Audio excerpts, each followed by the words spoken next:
მამუკა ჩეფიჩაშვილი აცხადებს, რომ ბორჯომში პარკინგისთვის ადგილების ნაკლებობაა.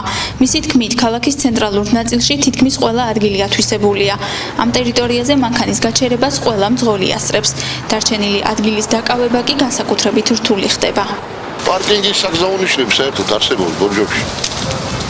მე ასად არ დამინახია, არ არსებობს. გასაჩერებელი საკმარისად არ არის. ეხლა კიდე სეზონი არ არის და კიდე შეიძლება სადმე გააჩერო მაგრამ განსაკუთრებულად ზაფხულში ხო კატასტროფა არის უკვე რა. საშინელი სიტუაცია. განსაკუთრებით სად-ჭირს მანქანის დაპარკინგება? განსაკუთრებულად ამ ტერიტორიაზე.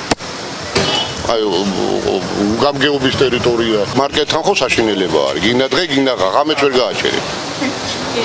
ორი დიდი მარკეტია, აქედან გაჩერება არ შეიძლება, იქ ძალიან მხარე არ ყოფნის ორთავე მარკეტი და არის ეგრეთი მდგომარეობა. ქალაქის ცენტრალურ ნაწილში მანქანებისთვის გასაჩერებელი ადგილების ნაკლებობას უჩივის მძღოლების უმეტესობა. ზოგიერთი კი მიიჩნევს, რომ ბორჯომში ასეთი ადგილები საკმარისადაა გამოყოფილი. მძღოლები აცხადებენ, რომ ქალაქის ქუჩებში მანქანის გაჩერების ამკრძალავი საგზაო ნიშანი ბევრია, რის გამოც ტრანსპორტის გაჩერება მათ მოშორებით უწევთ. ძალიან კიდევენ ამ ზნაკებს არ შვებიან ვერ. ყველგან იქით გახვალ პლატოსკენ, აქეთ იქიდან დაკიდულია პარკისკენ გახვალ. ზნაკებია დაკიდული, გაჩერება არ შეიძლება რა ვიცი. რომ დააჯარიმონ ხალხი რო რა ვიცი. მაგ ჯარიმებით უნდა გეგმის შესრულება იქ. პარკინგების ნიშნები სად არის?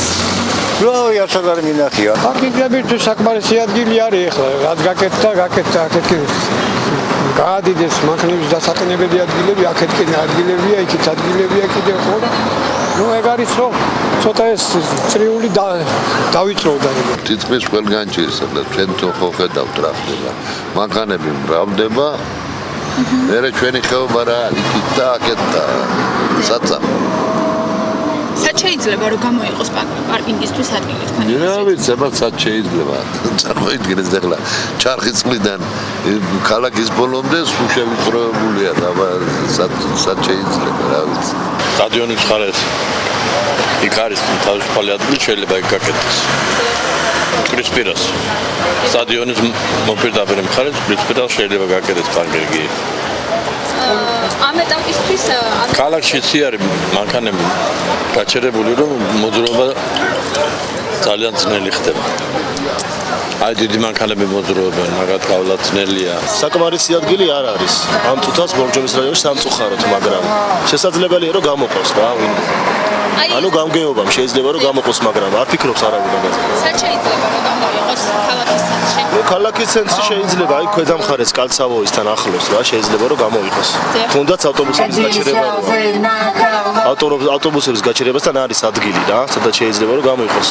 ბორჯომის მუნიციპალიტეტის გამგეობაში აცხადებენ, რომ დაახლოებით ერთ კვირაში რუსთაველის მოედანზე ახლად მშენებარე სკვერთან შეეძლებათ მძღოლებს ტრანსპორტის გაჩერება. ტერიტორია 30-მდე მანქანისთვის იქნება გათვალისწინებული. ეხლა ის სკვერი რო გავაკეთეთ მტკვრის მარცხენა სანაპიროზე. მან მონიშნული გაქვს პროექტშიც არის, პროექტის ავტორმა ჩასვა პარკინგი. 27 მანქანა დაეტევა.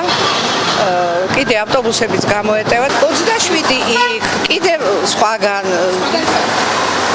აი პარკისკენა გვაქვს გათვალისწინებული და ეს ყველაფერი აგერ გავაკეთეთ კიდე ჩაიკოვსკის სკვერის წინ პირველ საშუალო სკოლასა და სკვერს შუა მოვნიშნეთ. მუნიციპალიტეტის გამგეობის განცხადებით ბორჯომში 2016 წლიდან პარკინგისთვის ადგილები ცენტრალურ პარკშიც გამოიყოფა.